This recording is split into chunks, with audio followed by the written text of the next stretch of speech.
Il est 20h, 11 policiers sont jugés pour trafic de cocaïne dissimulée dans des cubis de rhum entre la Guyane et Paris. Le procès s'ouvre aujourd'hui à Créteil, je vous récap.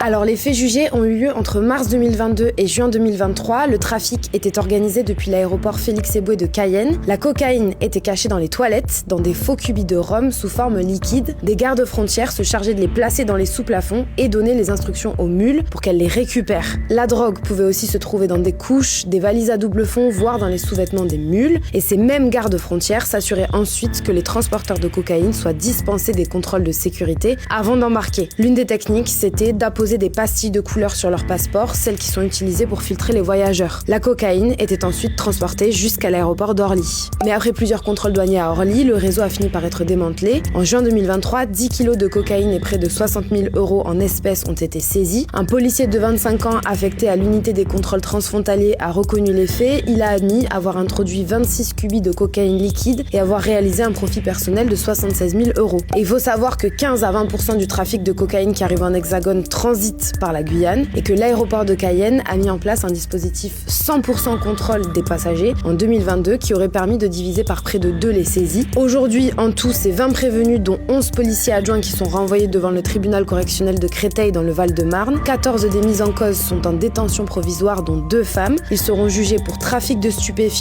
participation à une association de malfaiteurs et blanchiment. Les policiers jugés devront en plus répondre des chefs de corruption passive et pour avoir consulté un fichier de police judiciaire en dehors de l'exercice de leurs fonctions. Plusieurs policiers sont aussi poursuivis pour violation du secret professionnel. L'audience doit durer 2 semaines. On vous tiendra au courant sur Brut.